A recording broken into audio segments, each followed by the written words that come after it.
Comedy का मतलब entertainment होता है, लेकिन क्या अश्लीलता को भी हम एंटरटेनमेंट कह सकते हैं? आज हम बात करने वाले हैं एक ऐसे मुद्दे पर जिसने सोशल मीडिया की दुनिया में भूचाल मचा दिया है। समय रैना और रणवीर अलाहाबादिया के कंट्रोवर्सी ने ये सवाल खड़ा कर दिया है कि आखिर कंटेंट क्रिएशन की भी कोई सीमा होनी चाहिए या फिर नहीं होनी चाहिए। तो आखिर कैसे शुरू हुआ ये विवाद? तो जैसा कि हम जानते हैं, समय रैना और रणवीर अलाहाबादिया अपने शोज और पॉडकास्ट के लिए बहुत ही फेमस है।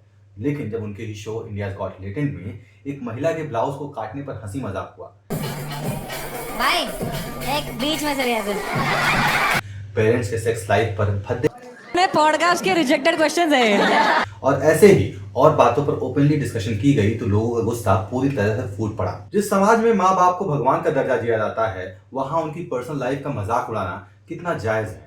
जब लोगों ने इस मुद्दे पर आवाज उठाई तो शुरुआत में पेड पीआर टीम्स ने इसे फ्रीडम ऑफ स्पीच बताकर डिफेंड करने की कोशिश की, लेकिन जब जनता का गुस्सा बढ़ता गया तब हालत ऐसी हो गई कि खुद समय रैना और रणवीर को अपने वीडियोस डिलीट करने पड़े। और मुद्दा इतना गहरा हो चुका है कि आज हालात ऐसे हैं कि नेशनल वुमेन्स कमीशन ने इस मामले पर आपत्ति जताई है। साइबर सेल ने इन्वेस्टिगेशन शुरू कर दिया है। महाराष्ट्र पुलिस ने एफआईआर भी इस पर दर्ज कर दी है और इवन पार्लियामेंट में भी इन टॉपिक्स पर बातें छिड़ गई। आज सोशल मीडिया एक पावरफुल टूल बन चुका है, लेकिन सवाल ये उठता है कि क्या लाइक्स और व्यूज के लिए हम किसी भी हद तक जा सकते हैं? आज के दौर में यूट्यूबर्स और कंटेंट क्रिएटर्स किसी भी हद तक जा रहे हैं सिर्फ और सिर्फ एंगेजमेंट के लिए। इवन वल्गैरिटी करने से भी वो पीछे नहीं हट रहे हैं और अजीब अजीब तरीके की वीडियोस भी आजकल वायरल हो जाती हैं। ऐसा नहीं है कि ये पहली बार हुआ है, पहले भी कई शोज और सेलिब्रिटीज ऐसे विवादों में फंसे हैं, लेकिन अब भारत की जनता जागरूक हो गई है और अब इस तरह के किसी भी अश्लील कंटेंट को जनता माफ नहीं करेगी। इस विवाद ने एक बड़ा संदेश दिया है, अगर आप पब्लिक प्लेटफॉर्म पर हैं तो आपको अपनी जिम्मेदारी समझनी होगी।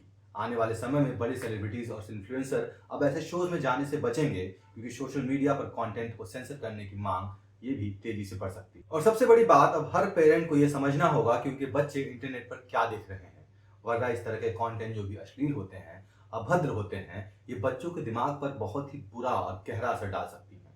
क्या ये कंट्रोवर्सी एक नया चैप्टर लिखेगी?